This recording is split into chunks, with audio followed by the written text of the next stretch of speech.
Hi everybody, my name is Marigold. I'm one of our naturalist work interns here at Rancho El Chorro Outdoor School, and today I'm going to be using some of our ingredients from the garden to make a lavender lemon pound cake.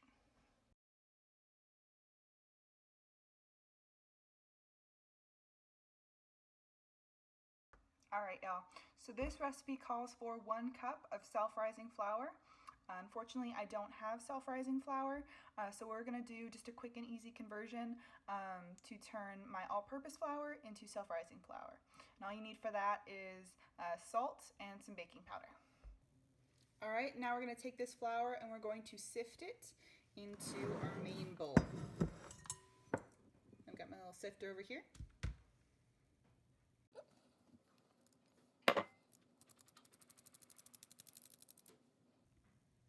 Nice.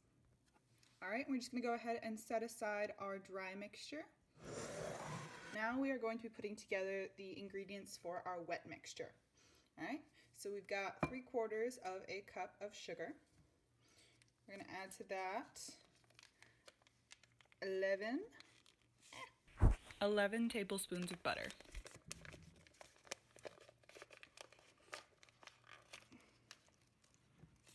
And we're gonna mix those together. Now I don't have a hand mixer, so what we're gonna be using is a fork and a spatula, but it will work. Okay, sugar and butter is beat together. Now we're going to add the eggs.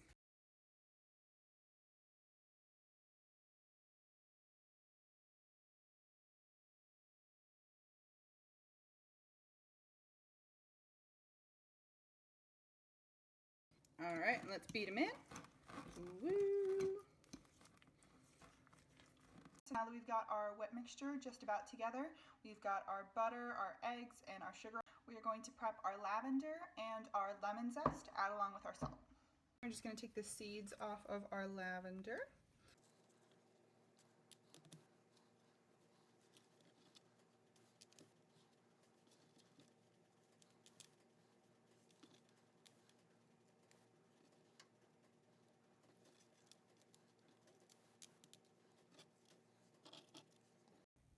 All right, so we've got our lavender seeded and ready to go.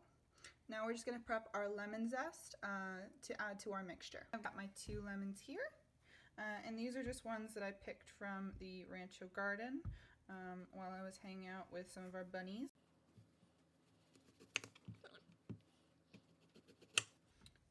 Just take the skins off.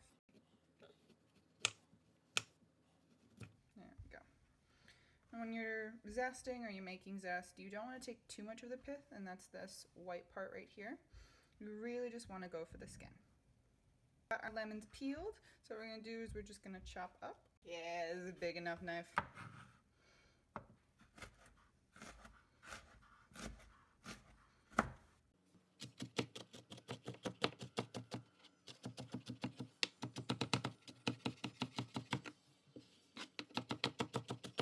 Alright, and now to our mixture, we are going to add our lemon zest.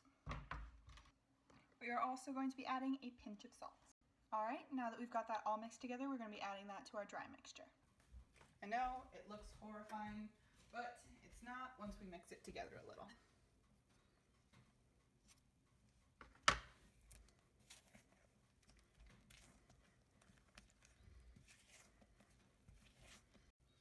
Alright, it is starting to look well combined. Isn't that just so pretty?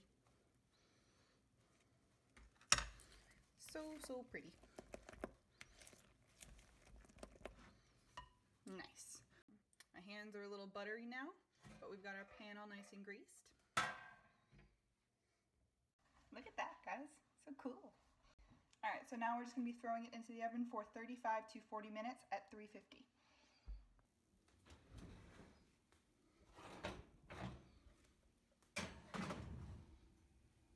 Good luck, little cake. And I'm turning the oven light on so we can keep a nice good eye on our little friend. Ooh, she's coming along real nice. All right, people, she is out. She's plated. We're gonna give her 40 minutes to rest and cool down. we are going to very quickly make our glaze, and then we are just going to add that on top. All right, my friends, we have added 1.5 cups of confectioner sugar to our bowl for our glaze. And next up, we are going to add the juice of 1 lemon. And again, these are lemons just from the Rancho Garden. We're very lucky that these are Meyer lemons because those are delicious. We have added the juice of 1 lemon, and we are just going to combine until we get a nice, good texture. Very glazy. All right, y'all, she is cooled and chilled and she's ready to be glazed. Right here, I just have what I put together, a glaze with 1.5 cups of confectioner sugar, the juice of 1.5 lemons, and some lavender seeds. And I'm just gonna go ahead and pour that right on. Oh, that's beautiful. And now we're going to cut to get a nice cross section. And remember, always ask permission when using knives.